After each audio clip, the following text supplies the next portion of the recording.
The Alien series has been around for a long time, with xenomorphs appearing in movies, comics, novels, games, and chopsticks for longer than I've been alive. But like with any iconic franchise whose lifespan is measured in not years but decades, the quality, style, and frequency of those appearances have been all over the map. Video games are starting to seem like the best long-term vessel for this IP going forward, and I'm totally fine with that. With the upcoming new Alien movie and TV show, and probably a couple more games on the way, I think it's prudent to take stock of where we're at with it, and take a look at some of the more noteworthy Alien games that have, at least stood out to me, over the years, for better and for worse. So join me on this bug hunt to find the games that represent the franchise best, weed out the ones that don't, and maybe we can get an idea of how future games and movies could learn from them.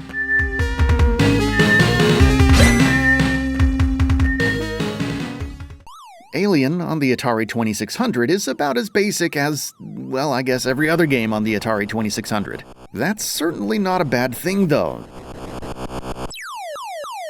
Alien on the Atari plays it pretty safe, by being essentially a Pac-Man clone. So you run from aliens, collect dots, and then go after the aliens after grabbing the big shiny dot that makes them vulnerable. You know, like from Alien. The game's manual makes a little effort to recontextualize the Pac-Man gameplay by calling the dots eggs that you have to crush by walking over them, and the shiny dot a pulsar, but it's still just Pac-Man, which is fine, by the way. If you can't beat Pac-Man, you can always join him. Alien does give you a flamethrower as a way to defend yourself, but it really just deters the alien for a couple seconds, and it doesn't always work. You also sometimes get a bonus stage, which is a Frogger clone, where you can't move left or right for some reason, just in a straight line up or down, which means I have not beaten it once. I got close one time, though. So despite not having really anything in the way of originality, it does copy from the best, so that keeps it from being too bad. I don't know if I recommend it, though. You're probably better off just playing Pac-Man or Frogger. For the $20 or so it tends to go for on eBay, you could definitely do better. You could also do a lot worse on the 2600, so I don't know. It's Alien. It's on Atari. Moving on. Alien 3 had its own game on several different platforms, and they all had some pretty big differences from each other and the Alien 3 movie itself, with none of them really having much in common at all with the film, other than bald Ripley and some level design cues that might vaguely remind you of Fiorina 161, the prison planet setting. We'll start with the NES version. Alien 3 was not your typical action game, which, for the time, was pretty neat. Your main objective is to find all of the cocooned colonists and escape the stage within the time limit, not simply going from left to right like most shooters of the time. The levels are intricate and labyrinthian, making multiple attempts and memorization an absolute requirement, especially considering the time limit. This type of gameplay was an acquired taste for me, as I tend to prefer more straight-up linear experiences from this era, and I almost always hate time limits, and I hate them here too. It's nice to see the different weapons having different uses, though. You can drop grenades down tunnels, shoot certain doors with a grenade launcher, blowing them open, or use the pulse rifle to do some damage on aliens from a little bit of a distance. Not a bad effort, considering the limitations of the NES. But it was really the Genesis version that worked best for me, which is pretty similar gameplay-wise, but with far superior graphics and music, as you might expect. Graphics are more detailed, sound effects are light years beyond what the NES was capable of, and the music was completely overhauled with one of the low-key best OSTs on the system, in my opinion. Controls also feel just a little bit tighter, although not that different. Although the more zoomed-in view of the gameplay can make dealing with aliens more difficult, since by the time you see them on the screen, they're already charging at you when you have about half a second to do something about it. This makes every encounter a close encounter, and the flamethrower the only real choice to defend yourself most of the time.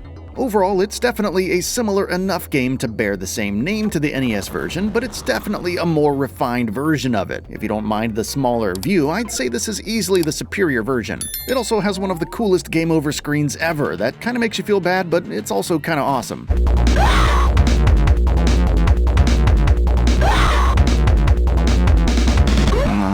If I had to nitpick one thing though, it would be that the radar is kinda pointless. By the time something shows up on the radar, it's usually also on the screen, so I just kinda wish they had either done something more interesting with it or gotten it out of my way. Overall, this is a pretty cool game for the Genesis. I do recommend it, as well as the NES version if you'd rather play that one. I didn't like it much when it first came out, but then again, I was 6, and an idiot. Look at me. What a dumb idiot. Now that my taste is much more refined, I can see it for what it is, which is an okay game.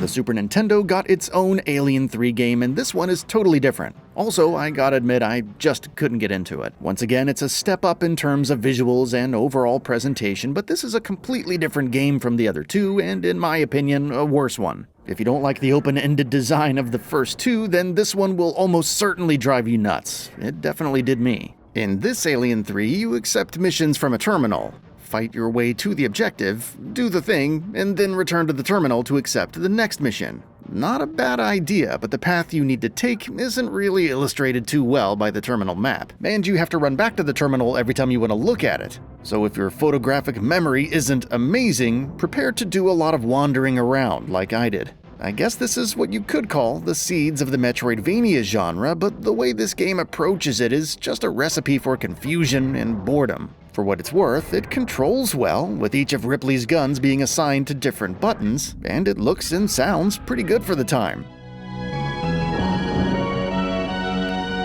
There's definitely some things to appreciate here, and had it been a more typical run-and-gun side-scroller, it probably would have been pretty awesome. But, life's too short for this. I'm done. Moving on.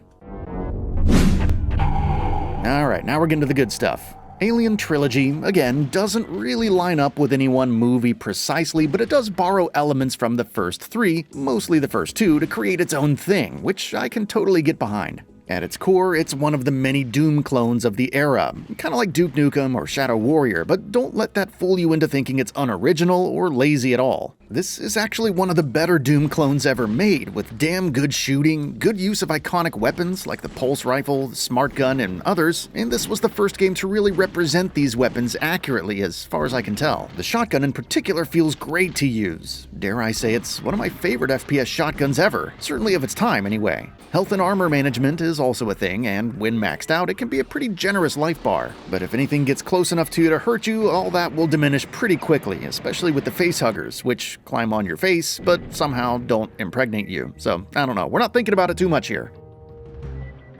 Other genre staples, like running around and unlocking doors to advance, finding secret areas, and lots of enemies lurking around every corner, are all here in spades. You also have these CG death cutscenes every time you die, which were pretty popular at the time. You also have the occasional boss fight in the form of gigantic queens, which are pretty fun, albeit a bit bullet spongy. All of this puts it pretty squarely in the Doom clone genre, or as the kids call them now, boomer shooters. Ugh, I'm only 35 here, but whatever, I guess I'm a boomer, whatever, it's fine. Given that this game mixes in a lot of tension and atmosphere from the Alien films so well, it could just as accurately be described as an early action horror game, the same genre that games like Fear or Dead Space would eventually belong to and popularize. The spooky, not very James Horner soundtrack was definitely a bold choice for the music, and it worked out well, I think.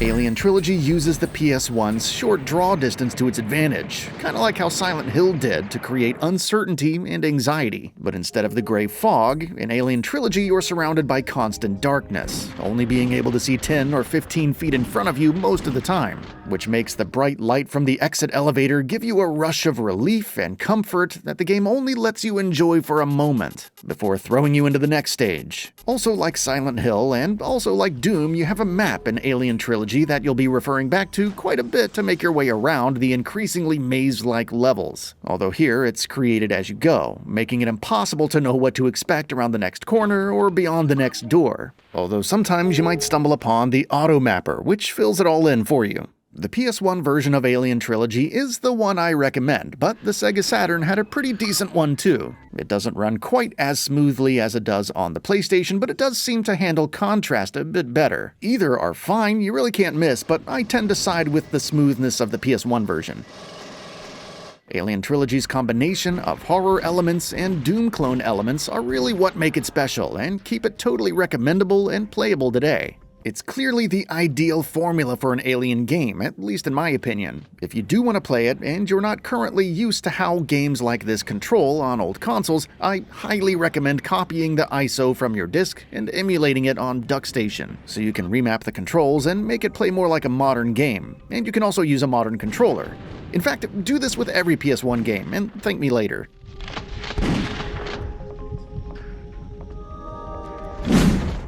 Kinda like how Alien Resurrection as a movie was a step back from the original trilogy in just about every way, so was this game. Resurrection on the PS1 is not what I would call a bad shooter though. It actually retains a lot of the horror vibes from Trilogy and was ahead of its time in some ways. Access granted. Plenty of flickering lights and spooky ambient sound effects work pretty well to create a tense vibe. Although I would argue it doesn't hold on to that vibe as well as Trilogy did because the game just gets so ruthlessly difficult. There is a lengthier build-up to fighting the first alien in this game though, which makes for a fun opening. The 2D sprites for enemies used in Trilogy are traded out for polygonal characters, which haven't aged as well in my opinion, but were more technically impressive at the time. In fact, this game is technically impressive in a number of ways, including the controls feeling much more in line with what you would want out of a shooter today, dual sticks and all. Something the game was actually criticized for at the time. With that style of control though also came the requirement of more precise aiming on your part, which the game doesn't make very easy with somewhat imprecise movement and a low frame rate. You can definitely get used to it, but I think the Doom-style hipfire of Trilogy is a better fit for shooters from this era. Weapons here are reminiscent of the movie and generally pretty distinct, but I can't help but continue yearning for the original loadout that most other Alien games have. Enemy variety isn't great, but level variety makes up for that a bit with larger, more explorable areas than Trilogy had.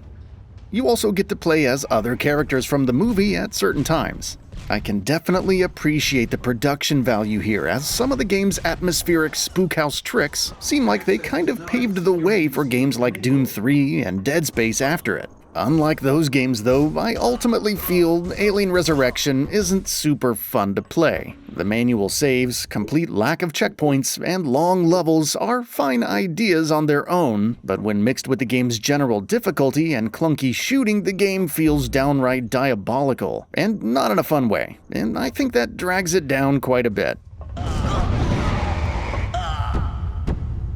You could certainly do worse with first-person shooters from that era, codename Tenka, but you could also do better. Games like Disruptor or Power Slave are much more fun to play, even though they might not be as forward-thinking as Resurrection. All in all, I put this one somewhere in the middle, I guess. It's certainly not bad, but I wouldn't call it particularly good either.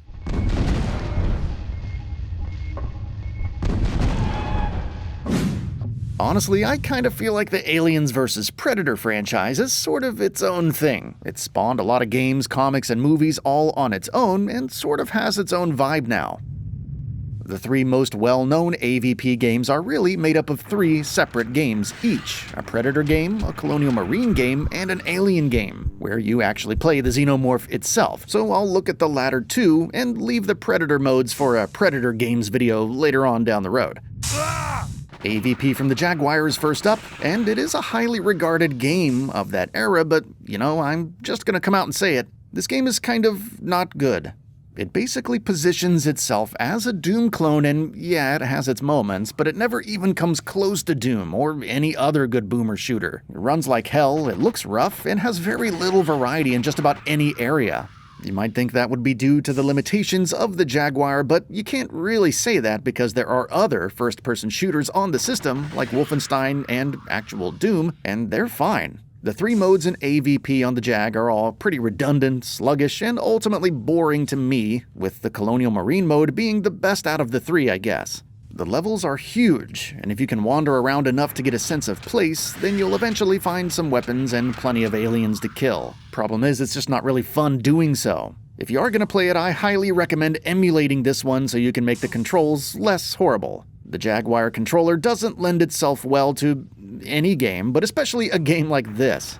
Playing the alien is an interesting diversion, and I'm glad they took a stab at it, but trading barbs with enemies who can hurt you well before you can hurt them doesn't really stay interesting for more than about 5 seconds. I can see why the game is coveted. It's definitely interesting, especially from a historical standpoint. And as an Alien, Predator, and AVP fan, I'm glad I own it, but it's not a game I recommend playing generally.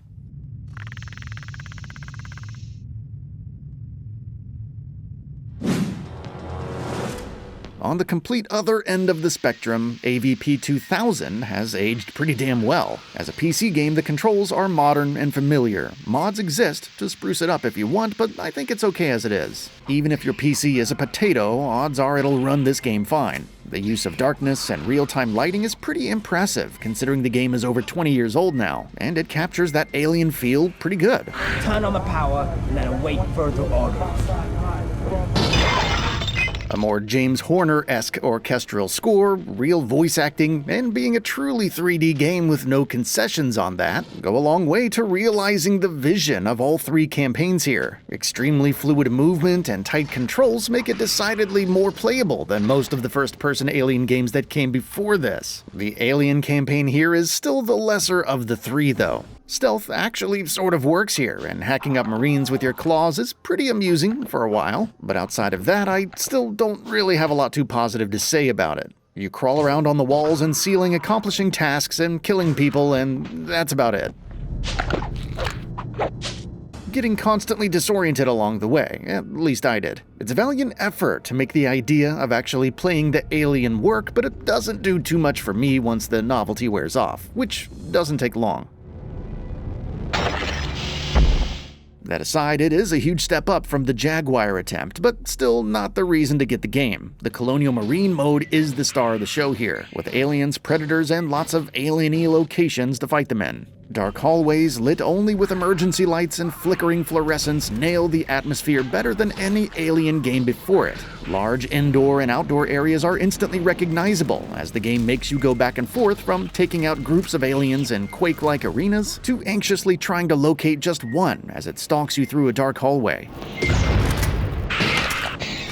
You can also throw down flares for some limited relief from the darkness, but they burn out eventually. Like Alien Trilogy, the Colonial Marine campaign in AVP 2000 really seems to understand the right mix of action, atmosphere, and a little bit of horror, and it does a fantastic job of putting it all to use. This is one of the better games in the series. I highly recommend it, especially with how cheap you can get it for now. Damn!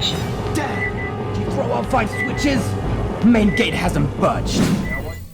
AVP 2010, or as I'll call it, AVP 3, came out on the 360, the PS3, and the PC, and boy do I recommend the Steam version over the other ones. Not only is the frame rate double what it was on those consoles, but the game has actually received some really nice DirectX 11 updates that bring it up to a pretty respectable standard, I think. Begin the breaching procedure.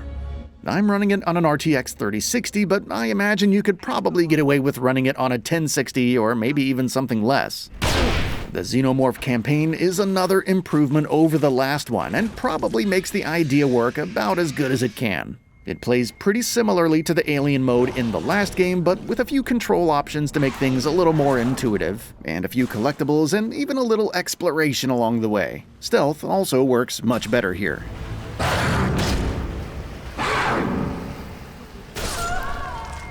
This is still easily the worst of the 3 modes, but I respect how far they've come with it since the original Jaguar one.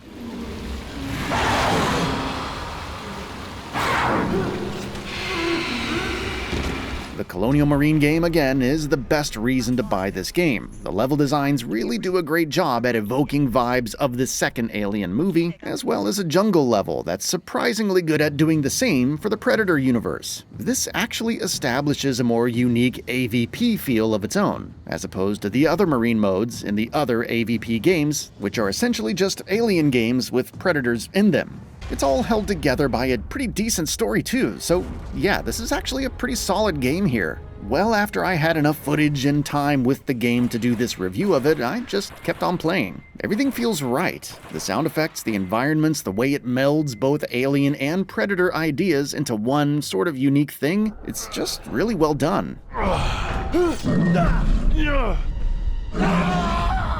Hell, even the voice acting is pretty decent. Shooting is perhaps a tad sluggish by today's twitchy Call of Duty and Fortnite standards, but I actually kinda like it. There's a nice chunky, deliberate feel to it that kinda reminds me of the Killzone games, which I've always liked. Aliens are strong here and take a lot of hits, making your pistol borderline useless after the first couple of levels. Best to get headshots whenever you can, and there's a nice little pop sound when you do get one. Nice. Nice. Nice. The game prompts you to block when something gets too close, which I really don't like. You still take damage, and the prompt covers up your view, so it's like, why even do this? I'd rather the game just let me decide for myself if I want to shoot, run, block, or punch, or whatever. This is very much a game from 2010, though, as intrusive on-screen button prompts were all the rage back then. The flares from the 2000 game make a return, but aren't as crucial this time around. They're still helpful, though. Also, like the game from 2000, this one does a good job of scaring the hell out of you from time to time, which I appreciated. Overall, I really like this one. It's wacky enough to have both creatures together in the same game, but serious enough to really make you buy into that, as ridiculous as it is. So it really feels more like its own AVP experience than anything before it, at least anything I've played. Honestly, I can give this game a really strong recommendation. If the series ever comes back, this is how I think they should approach it. Focus on one game that's like this, as opposed to spreading out development across 3 totally different games and winding up with these wildly different results.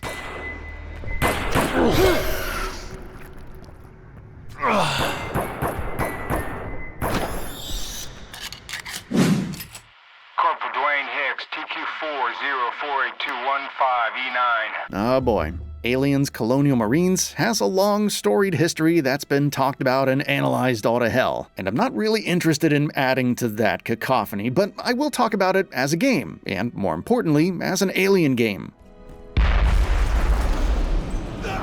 While it was a cool idea, with it being a sequel to the Aliens movie, all I remember about it was that the writing and the performances felt more like a parody of Aliens than something worthy of continuing the story. But you know what? I've come back to several games over the years after a bad first impression and learned to appreciate them in a different way. Maybe I can do that here. I'm also making sure to play the PC version today, with all the updates and fixes that have come out to give it the best possible chance to change my mind.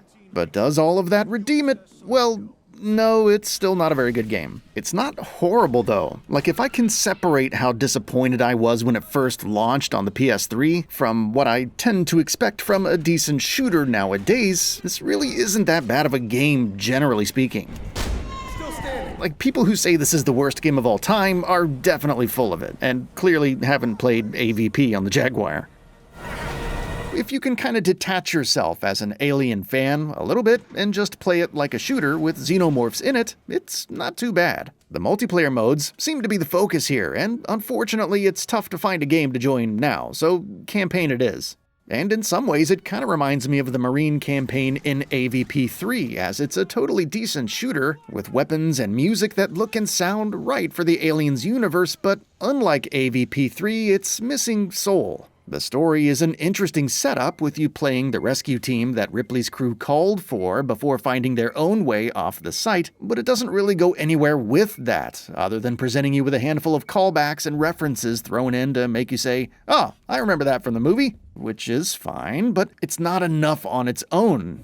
It also doesn't help that the aliens here are notably dumber than they were in AVP 3, which was a much smaller game that almost certainly had a smaller budget than this one. In AVP 3, they would run around on the walls and the ceilings and surprise you by popping out of random spots. And you do get some of that in Colonial Marines, but more often than not, they just kind of run at you. So it can sometimes feel more like a Serious Sam game than an Alien one. One thing I do really like about it though is that they actually put the motion tracker in the game, where you have to deliberately press a button to use it, as opposed to just always having it on the screen like in previous games. This was a good idea that adds a little bit of tension since you can't have your weapon out at the same time. I like that. There's also a good amount of customization and upgrades for each weapon, which I always enjoy. Despite having actual actors from Aliens, music and sound effects from Aliens, and an actual canon Aliens story, all of which should have made this the best Aliens game ever, it's ultimately just an okay one. If you hated the game back when it launched on the 360 and the PS3 because of its various issues, I can recommend giving it another chance now, with a fresh set of eyes and a decent gaming PC. Just make sure you get it on sale. We don't leave Marines behind! You would think that the Alien IP would take a break from video games for a while after the debacle of Colonial Marines, but it was only a couple years later that we got Alien Isolation on the PS4, Xbox One, and PC. There's even PS3, 360, and Nintendo Switch versions of the game, but I can't speak on how well those fare. This game goes all in on horror, more specifically the first-person hide-and-seek horror that was extremely popular at the time and still kind of is. And despite horror games being one of my favorite types to play, this type of horror game doesn't do a lot for me most of the time. Usually after a couple of hours, the novelty of whatever stalker monster you're hiding from wears off, and the game just becomes a stealth game with very limited gameplay variety. And Alien Isolation, for me, falls right into that trap, unfortunately.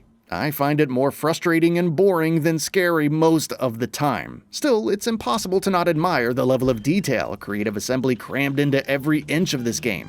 While basically every other Alien game leans into the themes and aesthetics of the second movie from 1986, Alien Isolation is all about that original 1979 movie, which, while similar, also has a very different look and feel about it. Everything from the big Star Trek buttons, to the doors, the walls, the CRT screens everywhere, it's all absolutely perfect. Every little piece of machinery in this world sounds like a VCR, and I love it. They absolutely knocked it out of the park in terms of presentation. Honestly, I would say the game is worth playing for this alone if you're a big fan of that first movie, which I am. Being able to walk around inside what is essentially a sequel to the original movie is really something special, and they should be commended for pulling it off this well. The story is also a good idea. It's focused on Ellen Ripley's daughter, Amanda, as she searches for her mom during that 50-year stint of her floating around through space between the first two movies, and it's a great spot for a story. This is about where the compliments end from me, though. Despite this being one of the better Amnesia-style horror games that I've played, it's still one of those Amnesia-style horror games that just get old for me and aren't that scary. The gameplay is very redundant, the game itself is way too long, it feels very padded out, and you're just spending far too much time hiding in lockers and cupboards for my taste. You do have manual saves, though, which ratchet up the tension nicely, and that feels a little old school too, which I do like. And you do get a few ways to distract the alien that mix things up a little bit. You can even defend yourself temporarily with a flamethrower, kinda like the Atari game. But for me, the high point of the game is the totally disconnected, or isolated, DLC modes that have you racing around different environments as different characters, including Ellen Ripley herself, pulling levers and escaping from the alien within the time limit. Replaying these missions to get better times is actually kind of fun and addicting. There's still some frustration here, as you have to use trial and error too much for my taste. But these more condensed missions are still more fun than the main story, in my opinion. Overall, this is an interesting package that I think would really have benefited from a sequel to iron out some of these rough edges. There's certainly room in the horror genre for Alien. It makes a lot of sense. Had they taken a different approach with more time in between alien encounters and more interesting ways to evade the alien itself, I would have really liked it a lot more, but the game certainly has its fans, and I can see why.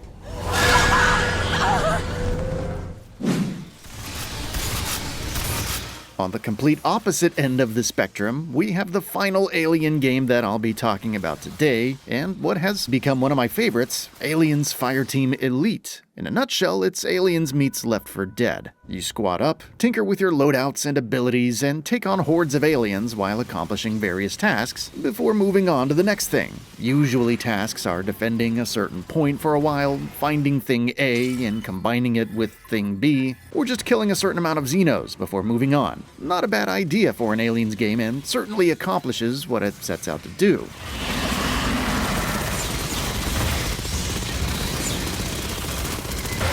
I didn't play it much when it first came out because I was constantly getting kicked out of lobbies and losing progress, and as an online-only game, which is kind of annoying in and of itself, I was a little disappointed at first.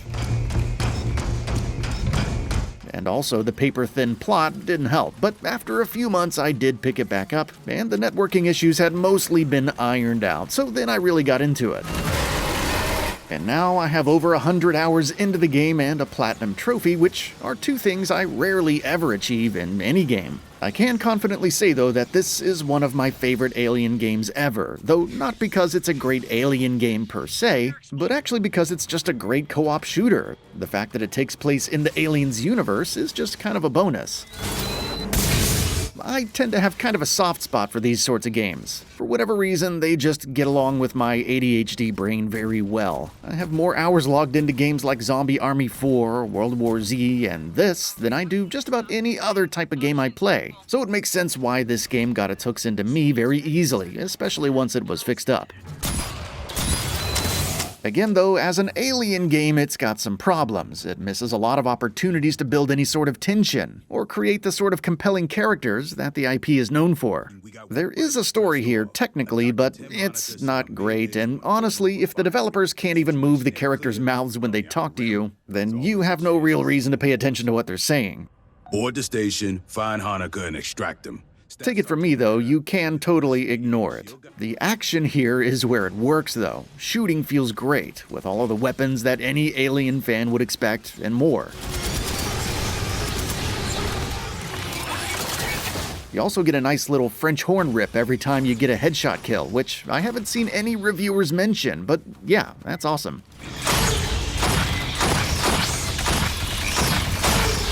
You can also do quite a bit of customizing and upgrading as well, so you always have another milestone to work towards, which is important, because you will be replaying these levels many, many times. As far as the presentation goes, yeah, it has the metal industrial grates where they belong, it has the steam bursting out of random pipes, and it has the giant stone heads in the Prometheus-themed levels. And of course it has evil androids that spray 2% milk everywhere when you shoot them.